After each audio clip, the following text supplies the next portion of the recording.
মা হুয়া তারতিল, তারতিল কাকে বলে? আর তারতিল হুয়া তাজউইদুল হুরুফি ওয়া মারিফাতুল উকুফ। বলা হচ্ছে তিনটা জিনিসের নাম তারতিল। কয়টা জিনিসের নাম তারতিল? তিনটা জিনিসের নাম তারতিল। কথা বুঝছো? সেগুলো কি কি? মাখরাজ, সিফাত এবং ওয়াকফ। তাহলে আসলে তাজবিদ ভিত্তিতে কোরআন কি আসলে পড়তে হবে কিনা সেটা আমরা প্রথমে দেখব কোরআন থেকে। কোত্থেকে? কোরআন থেকে। কারণ মান ক্বালা বিহি সাদাকা, কোরআন দিয়ে যে কথা বলে সে সবচেয়ে সত্য কথা বলে। ওয়া মান আমিলা বিহি উজিরা, যে কোরআন দিয়ে আমল করে সে সবচেয়ে ভালো আমল করে। ওয়া মান হাকামা বিহি আদালা, যে কোরআন দিয়ে বিচার করে সে সবচেয়ে ইনসাফ ভিত্তিক বিচার করে। সেজন্য আমরা সর্বপ্রথম কোন একটা জিনিসকে কোরআনের মাপকাঠিতে উত্তীর্ণ কিনা সেটা দেখব। কেমন? তাহলে আল্লাহ তাআলা কালামুল্লাহ মাজিদে কোন আয়াতের মাধ্যমে তাজবিদ ভিত্তিতে কোরআন পড়াটা আমাদের জন্য আবশ্যক হয়েছে, সেটা হচ্ছে ওয়ারাতিলিল কুরআনা তারতিলা। ওয়ারাতিলিল কুরআনা তারতিলা। আল্লাহ তাআলা বলছেন তোমরা তারতিল সহকারে কোরআন তেলাওয়াত করো। এখন আমরা অনেকেই এটার মানে বুঝি যে তারতিল সহকারে কোরআন পড়া মানে ধীরে ধীরে কোরআন পড়া। তারতিল সহকারে কোরআন পড়া মানে কি? সুরলিতে কণ্ঠে কোরআন তেলাওয়াত করা। কিন্তু আসলে সুরলিতে কণ্ঠে কোরআন তেলাওয়াত করা, ধীরে ধীরে কোরআন তেলাওয়াত করা, এগুলো একটাও তারতিলের অর্থ নয়। আমি কি বুঝাতে পারছি? এগুলো একটাও তারতিলের সঠিক অর্থ নয়। ধীরে ধীরে কোরআন তেলাওয়াত করা, আমার পড়ার সবগুলো ভুল কিন্তু আমি ধীরে ধীরে পড়তেছি, এটা তো কি তারতিল? আমার পড়ার প্রত্যেকটা পরতে পরতে ভুল, যেখানে আমি হরফের মাখরাজ এবং সিফাতের ক্ষেত্রে ওয়াকিফ নয়, সেখানে যদি আমি সুরলিতে কণ্ঠে পড়ি তাহলে আমার পড়াটা কি তারতিল সহকারে পড়া হবে? হবে না। কারণ তারতিল সহকারে যদি আমি পড়তে যাই, তারতিল মানে ধীরে ধীরে পড়া বুঝাই না, তারতিল মানে সুরলিতে কণ্ঠে পড়া বুঝাই না। কথা বুঝাতে পারছি? তাহলে তারতিল কি? তারতিল জিনিসটা কি? তারতিল মানে হচ্ছে আত-তারতিল হুয়া তাজউইদুল হুরুফি ওয়া মারিফাতুল উকুফ। এই ব্যাখ্যাটা দিয়েছেন জলিল কদর সাহাবী হযরত আলী রাদিয়াল্লাহু তাআলা। বুঝছো?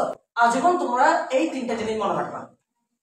যদি তোমার তেলাওয়াতে এই তিনটা জিনিসের কম্বিনেশন পাওয়া যায়, যদি তোমার তেলাওয়াতের ক্ষেত্রে হরফের মাখরাজ এবং সিফাত ঠিক থাকে এবং তেলাওয়াতের ক্ষেত্রে যদি তোমার ওয়াকফ করা ঠিক থাকে, কেমন তুমি ওয়াকফ সম্পর্কে জানো এবং তুমি প্রয়োগও করতে পারো, তাহলে পক্ষান্তরে তোমার পড়াটা হচ্ছে তারতিল সহকারে পড়া, পক্ষান্তরে তোমার পড়াটা হচ্ছে তাজবিদ সহকারে পড়া। আমি কি বুঝাতে পারছি তোমাদেরকে? আওয়াজ দিতে হবে বাঘের মতো। কথা কি বোঝা যায়? জি। তাহলে মা হুয়া তারতিল, তারতিল কাকে বলে? আর তারতিল হুয়া তাজউইদুল হুরুফি ওয়া মারিফাতুল উকুফ। তিনটা জিনিসের নাম তারতিল। কয়টা জিনিসের নাম তারতিল? জোরে বলতে হবে। তিনটা জিনিসের নাম তারতিল। সেগুলো কি কি? মাখরাজ, সিফাত, আসলে এবার এখান থেকে আমরা এই তিনটা মৌলিক জিনিসকে আমরা দুই ভাগে ভাগ করব। একটা হচ্ছে তাজউইদুল হুরুফ, এক নম্বর কি? তাজউইদুল হুরুফ। তাজউইদুল হুরুফ হচ্ছে দুইটা। জোরে বলতে হবে তাজউইদুল হুরুফ কয়টা? দুইটা। আরো জোরে, তাজউইদুল হুরুফ কয়টা? দুইটা।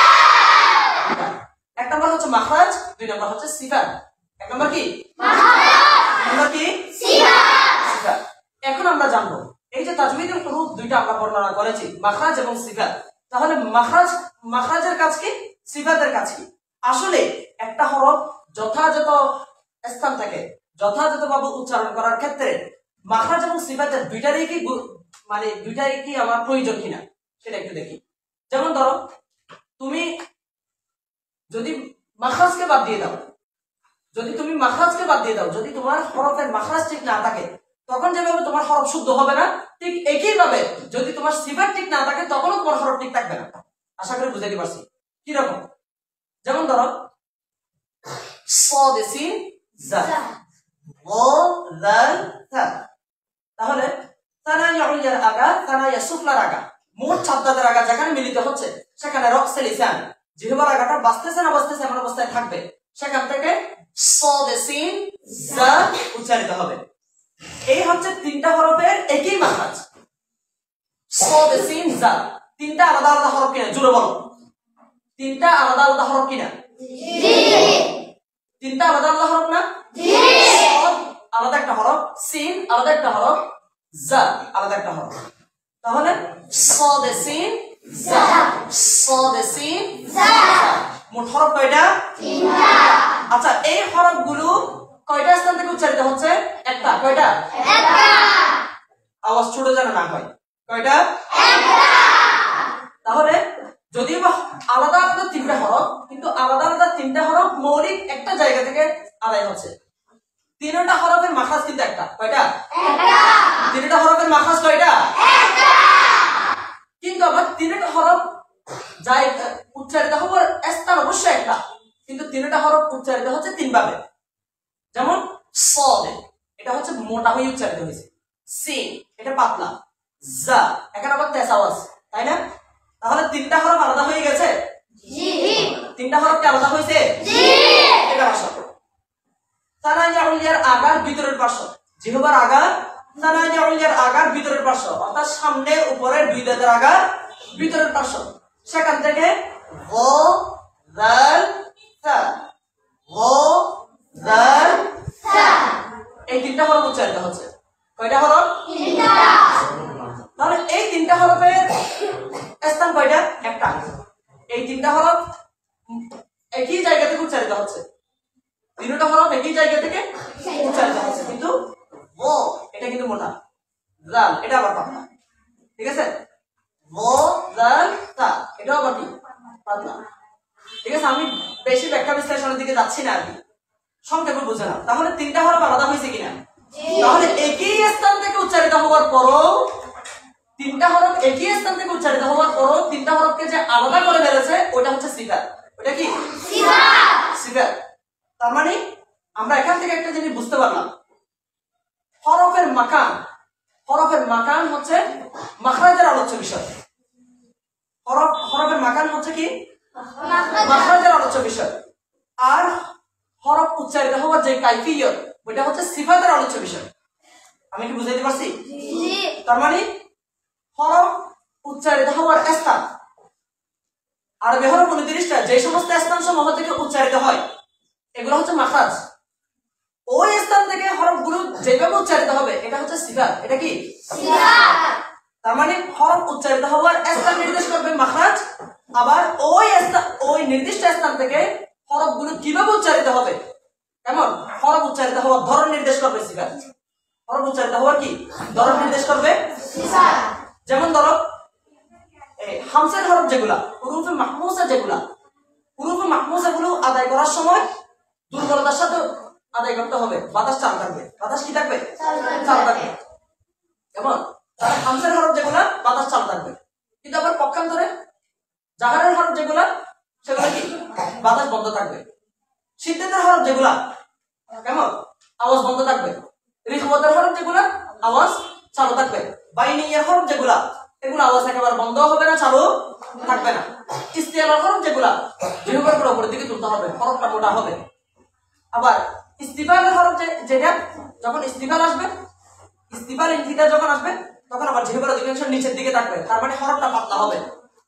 ইস্তিয়ালা ইতবাদ থাকলে হরফটা মোটা হবে। আবার ইতলাক ও ইসমাত, হরফটা কি দ্রুত উচ্চারিত হবে নাকি ধীরে ধীরে উচ্চারিত হবে। তারপর আবার ধরো সফির, কলকলা, লিন, ইনহিরাফ, তাকরির, তাফাসসি, ইস্তিকালাত, কেমন?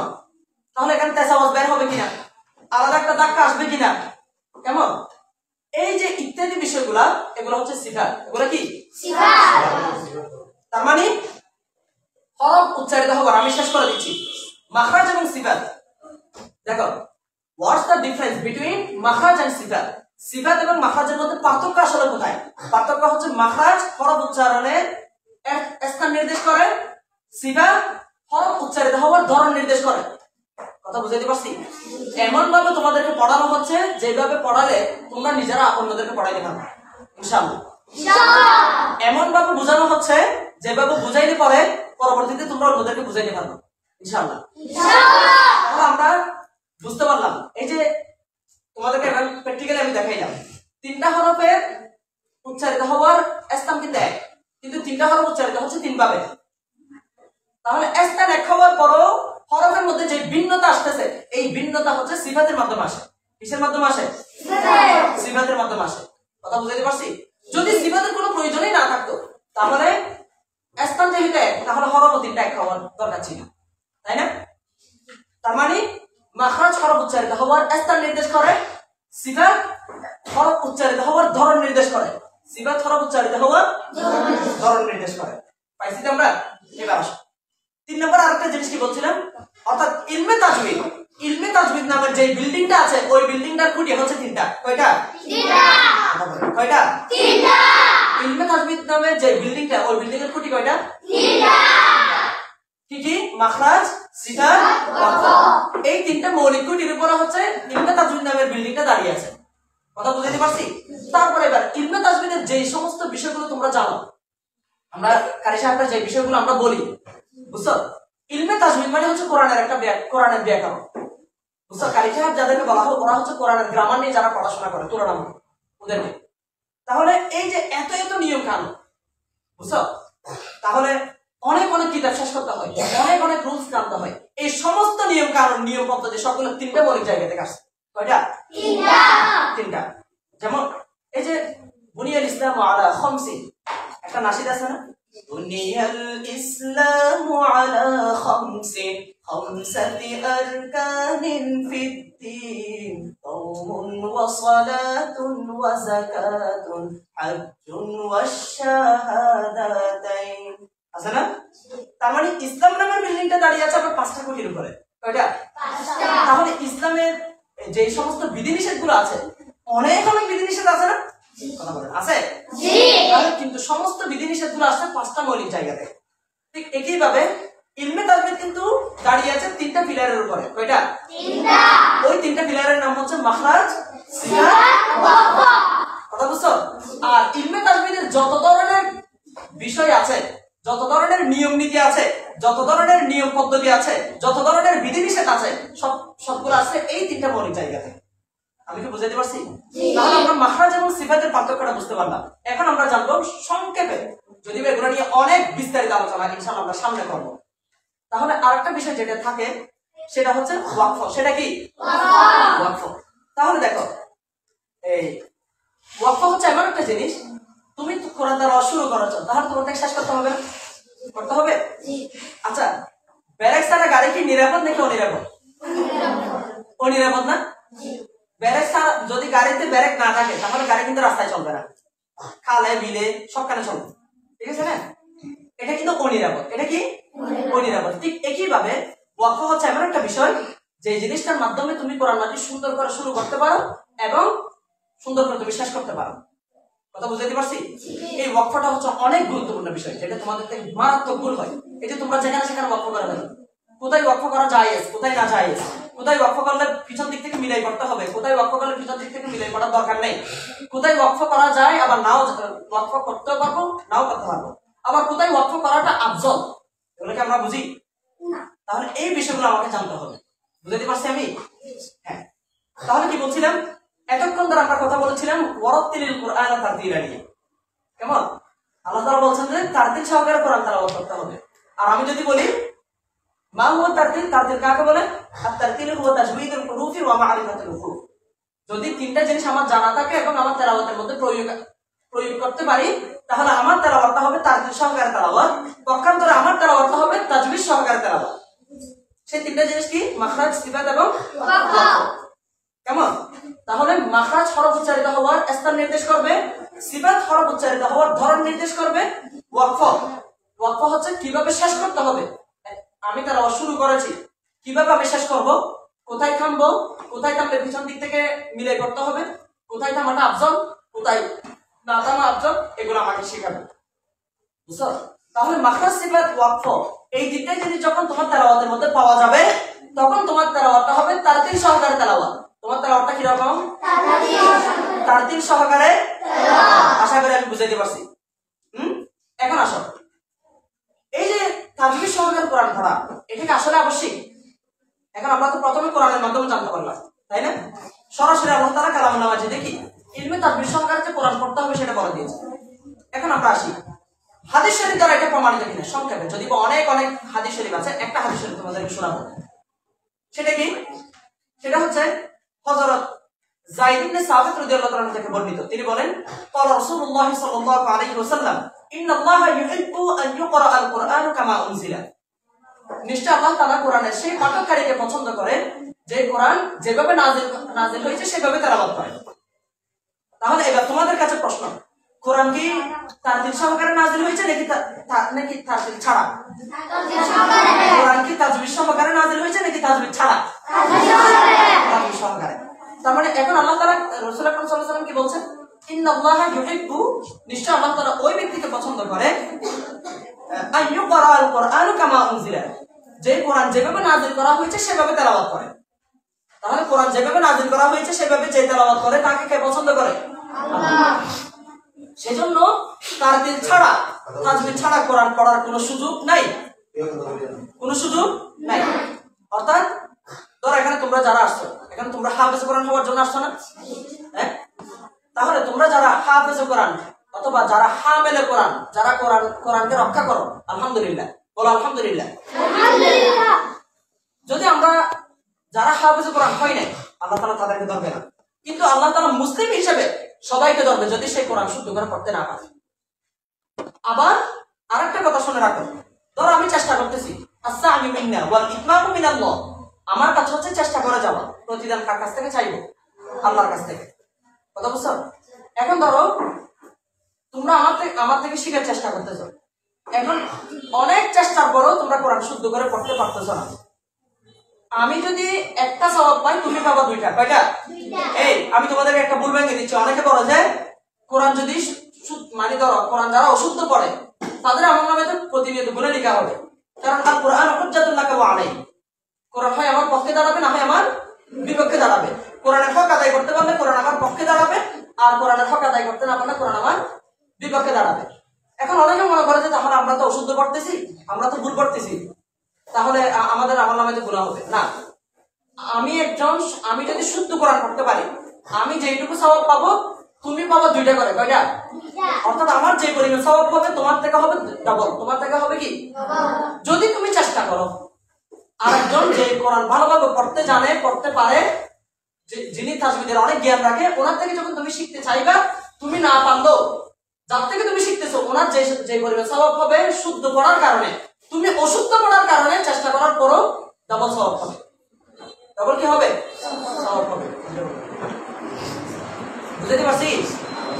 তাহলে হাদিস শরীফ দ্বারা প্রমাণিত তাজবিদ সহকারে অবশ্যই কোরআন পড়তে হবে। এরপর আসো, এবার আসো আমরা একটু দেখো এই ব্যাপারে ফতোয়া কি। বুঝছো? এই যে কোরআন মাজিদ শুদ্ধ করে পড়া না পড়া, বুঝছো? এই ব্যাপারে এই যে সমস্ত কারিদের উস্তাদকে জানো? মুল্লা আলী কারি রাহমাতুল্লাহি আলাইহি, নামটা একটু বলো। মুল্লা আলী কারি রাহমাতুল্লাহি আলাইহি মারফুজ। তো মুল্লা আলী কারি রাহমাতুল্লাহি আলাইহি উনি হচ্ছে যার থেকে আমরা ইলমে তাজবিদ, যার থেকে আমরা শিখেছি, যার থেকে সমস্ত কারি সাহেবরা শিখেছে, বুঝছো? তো পুরো সমাজের জন্য যিনি মানে এক উজ্জ্বল নক্ষত্র, ওনার নাম হচ্ছে মুল্লা আলী কারি রাহমাতুল্লাহি আলাইহি। উনি একাধারে ছিলেন বড় মুহাদ্দিস, বড় মুফতি, বড় ফকিহ, বুঝছো? ওনার স্পষ্ট ফতোয়া হচ্ছে লা খিলাফা ফি আন্নাহু ফারদু কিফায়াতি ওয়াল আমাল বিহি ফারদু আইন। উনি বলছেন যে লা খিলাফা ফি আন্নাহু ফারদু কিফায়াতি ওয়াল আমাল বিহি ফারদু আইন, এই ব্যাপারে কোনো দ্বিমত নেই যে কোরআন মাজিদ শুদ্ধ করে পড়া, তাজবিদ সহকারে তাজবিদের গভীর জ্ঞান অর্জন করা ফরজে কিফায়া। অর্থাৎ তাজবিদের ইলমে তাজবিদের গভীর জ্ঞান অর্জন করা সবার জন্য ফরজ নয়। সবার জন্য কি নয়? কথা বলো। সবার জন্য ফরজ হলে তো সবার থেকে কারি সাহেব হয়ে যেতে হবে, এটা সবার জন্য কি নয়? ফরজ নয়। তো উনি বলছেন যে লা খিলাফা ফি আন্নাহু ফারদু কিফায়া, মানে এই ব্যাপারে কোনো দ্বিমত নেই, ইলমে তাজবিদের গভীর জ্ঞান অর্জন করা হচ্ছে ফরজে কিফায়া। অর্থাৎ একটা মহল্লা থেকে, একটা জনপদ থেকে যদি একজন ইলমে তাজবিদের গভীর জ্ঞান অর্জন করে তাহলে সবাই গুনাহ থেকে বেঁচে যাবে। যদি একজনও যদি কারি সাহেব না থাকে তাহলে সবাই গুনাহ যাবে। সবাই কি হবে? এখন আসো, এবার আস্তে আস্তে যারা আমরা ইলমে তাজবিদের জ্ঞান যারা অর্জন করতেছি, অর্জন করার পরে আমি ইলমে তাজবিদের জ্ঞান ধরো তুমি দুইটা মাখরাজ জানো, তুমি তিনটে সিফাত ভালো করে বুঝো, ঠিক আছে? ধরো সিফাতে আর এই তো বাদা, সিফাতে লাজিমা কিছু জিনিস তুমি বুঝো, কিন্তু ওগুলো তুমি ফিট করতেছো না। এতদিন জানতা না, একরকম ছিল, কিন্তু এখন যখন জানো এটা তোমার জন্য ফরজ আইন। কথা বলে না, এটা তোমার জন্য কি? তুমি যদি দুইটা মাখরাজ ভালোভাবে জানো, ওই দুইটা মাখরাজ ভালোভাবে আদায় করতে হবে, এটা তোমার উপর ফরজ আইন। কথা বলে না, এটা তোমার উপর কি? ফরজ আইন। তাহলে লা খিলাফা ফি আন্নাহু ফারদু কিফায়াতি ওয়াল আমাল বিহি ফারদু আইন, অর্থাৎ ইলমে তাজবিদের গভীর জ্ঞান অর্জন করা, কারি সাহেব হওয়া, এটা হচ্ছে ফরজে কিফায়া। সবার থেকে একজন আদায় করলে সবাই গুনাহ থেকে বেঁচে যাবে। কিন্তু আমরা যারা ইলমে তাজবিদের জ্ঞান যে যতটুকু পারছি অর্জন যারা করতেছি, যতটুকু আমার জ্ঞান আছে ইলমে তাসবিহ সম্পর্কে, ওইটুকু যদি আমি তেলাওয়াতের মধ্যে ফিট না করি তাহলে আমি বড় গুনাহগার হব, কবিরা গুনাহ হবে আমার থেকে। এটা ফরজ আইন। এটা কি ফরজ আইন। الأخذ بالتجويد حتم لازم من لم يجود القرآن آثم। এই যে আল্লামা জুজুরি রাহমাতুল্লাহ আলাইহি, আল্লামা জুজুরি রাহমাতুল্লাহ আলাইহি উনি কারি সাহেবদের উস্তাদ। উনি বলতেছেন যে কি অবশ্যই আমাদের তাজবিদ সহকারে কোরআন পড়তে হবে, কারণ আল্লাহ তাআলা তাজবিদ সহকারে কোরআন নাযিল করেছেন। তাজবিদ সহকারে কোরআন নাযিল করেছেন। তাহলে আমরা দেখেছি প্রথমে কোরআন দিয়ে দেখেছি অবশ্যই তাজবিদ সহকারে কোরআন পড়তে হবে। এরপর আমরা হাদিস শরীফ দ্বারা দেখেছি অবশ্যই তাজবিদ সহকারে কোরআন পড়তেই হবে। এরপর ফুকাহায়ে কেরামদের যে অভিমত সেটাও আমরা দেখেছি অবশ্যই আমাদের তাজবিদ সহকারে কোরআন পড়তেই হবে। সর্বশেষ কিয়াস দিয়ে আমরা দেখেছি ওখানেও কি তাজবিদ সহকারে কোরআন পড়তে হবে। এখন তোমরা বলতেছো যে হুজুর আমরা তো ওই দিক দিয়ে অত বেশি খেয়াল রাখি না। তুমি খেয়াল না রাখো বলে কি আল্লাহ তোমাকে ছাড় দিবে? হ্যাঁ, 5 ওয়াক্ত নামাজ তোমার উপর ফরজ, কিন্তু তুমি এই ব্যাপারে উদাসীন, আল্লাহ তাআলা তোমাকে ছাড় দিবে? দিবে না। তাহলে আমাদের সবারই উচিত ইলমে তাসবিহ সম্পর্কে গভীর জ্ঞান অর্জন করার চেষ্টা করা এবং যতটুকু জ্ঞান আমরা অর্জন করব ততটুকু বাস্তবে প্রয়োগ করার চেষ্টা করা। আল্লাহ তাআলা আমাদের তৌফিক বাড়িয়ে দিন। সবাই বলে আমিন। আমিন। ওয়া মা তাওফীক ইল্লা বিল্লাহ। আসসালামু আলাইকুম ওয়া রাহমাতুল্লাহি ওয়া বারাকাতুহু।